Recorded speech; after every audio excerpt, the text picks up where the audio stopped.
एक बुजुर्ग औरत मर गई। यमराज लेने आए। औरत ने यमराज से पूछा, आप मुझे स्वर्ग ले जाएंगे या नर्क? यमराज बोले, दोनों में से कहीं नहीं। तुमने इस जन्म में बहुत ही अच्छे कर्म किए हैं, इसलिए मैं तुम्हें सीधे प्रभु के धाम ले जा रहा हूँ। बुजुर्ग औरत खुश हो गई, बोली, धन्यवाद, पर मेरी आपसे एक विनती है। मैंने यहाँ धरती पर सबसे स्वर्ग नर्क के बारे में बहुत सुना है। मैं एक बार इन दोनों जगहों को देखना चाहती हूँ। यमराज बोले, तुम्हारे कर्म अच्छे हैं, इसलिए मैं तुम्हारी ये इच्छा पूरी करता हूँ। चलो हम स्वर्ग और नर्क के रास्ते से होते हुए प्रभु के धाम चलेंगे। दोनों चल पड़े। सबसे पहले नर्क आया। नर्क में बुजुर्ग औरत ने जोर जोर से लोगों की रोने की आवाज सुनी। वहां नर्क में सभी लोग दुबले पतले और बीमार दिखाई दे रहे थे। औरत ने एक आदमी से पूछा, यहाँ आप सब लोगों की ऐसी हालत क्यों है? आदमी बोला, तो और कैसी हालत होगी? मरने के बाद जब से यहाँ आए हैं, हमने एक दिन भी खाना नहीं खाया।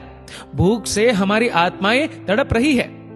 बुजुर्ग औरत की नजर एक विशाल पतीले पर पड़ी, जो कि लोगों के कद से करीब 100 फीट ऊंचा होगा। उस पतीले के ऊपर एक विशाल चम्मच लटका हुआ था। पतीले में से बहुत ही शानदार खुशबू आ रही थी। बुजुर्ग औरत ने उस आदमी से पूछा, इस पतीले में क्या है? आदमी मायूस होकर बोला, ये पतीला बहुत ही स्वादिष्ट खीर से हर समय भरा रहता है।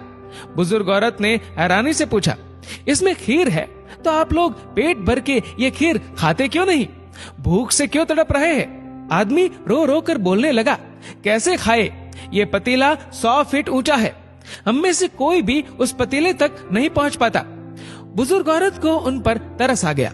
सोचने लगी, बेचारे खीर का पतीला होते हुए भी भूख से बेहाल है। शायद ईश्वर ने इन्हें यही दंड दिया होगा। अब यमराज बुजुर्ग औरत से बोले, चलो हमें देर हो रही है। दोनों चल पड़े। कुछ दूर चलने पर स्वर्ग आया।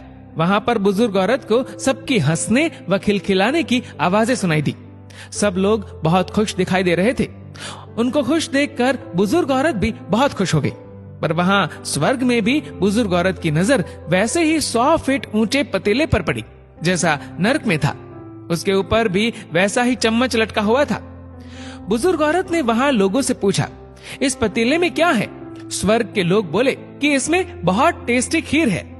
बुजुर्ग औरत हैरान हो गई। उनसे बोली, पर यह पतीला तो 100 फीट ऊंचा है। आप लोग तो इस तक पहुंच ही नहीं पाते होंगे। उस हिसाब से तो आप लोगों को खाना मिलता ही नहीं होगा। आप लोग भूख से बेहाल होंगे। पर मुझे तो आप सभी इतने खुश लग रहे हो, ऐसे कैसे? उनमें से एक व्यक्ति बोला, हम सब लोग तो इस पतीले में से पेट भर के खीर खाते हैं। औरत बोली, पर कैसे? पतीला तो बहुत ऊंचा है। व्यक्ति फिर बोला, तो क्या हो गया? पतीला ऊंचा है तो यहाँ पर कितने सारे पेड़ हैं। हमने इन पेड़ों की लकड़ी ली, उसको काटा और एक विशाल सीढ़ी का निर्माण किया। उस लकड़ी की सीढ़ी के सहारे हम पतीले तक पहुंचते हैं और सब मिलकर खीर का आनंद लेते हैं। बुजुर्ग औरत यमराज की तरफ देखने लगी। यमराज मुस्कुराए और बोले, ईश्वर ने स्वर्ग और नर्क मनुष्यों के हाथ में ही सौंप रखा है। चाहे तो अपने लिए नर्क बना ले, चाहे तो अपने लिए स्वर्ग। ईश्वर ने सबको एक समान हालातों में डाला है। उसके लिए उसके सभी बच्चे एक समान है। वो किसी से भेदभाव नहीं करता। वहाँ नर्क में भी पेड़ पौधे सब थे, पर वो लोग खुद ही आलसी है। उन्हें खीर हाथ में चाहिए। वो कोई कर्म नहीं करना चाहते, कोई मेहनत नहीं करना चाहते, इसलिए भूख से बेहाल है। क्योंकि यही तो ईश्वर की बनाई इस दुनिया का नियम है। जो कर्म करेगा, मेहनत करेगा, उसी को मीठा फल खाने को मिलेगा। स्वर्ग के सपने छोड़ दो, नर्क का डर छोड़ दो। बस आपकी वजह से किसी का दिल ना दुखे, इतना सोचो। बाकी सब कुदरत पर छोड़ दो। दोस्तों, इस वीडियो को लेकर आपकी क्या राय है, नीचे कमेंट करके जरूर बताएगा। और अगर आपको वीडियो अच्छा लगा हो तो इस वीडियो को लाइक करेगा, शेयर करेगा ज्यादा से ज्यादा लोगों तक। और ऐसे ही और भी इंस्पिरेशनल वीडियोस के लिए सब्सक्राइब करें हमारे यूट्यूब चैनल को और फेसबुक पर फॉलो करें हमारे पेज को। धन्यवाद।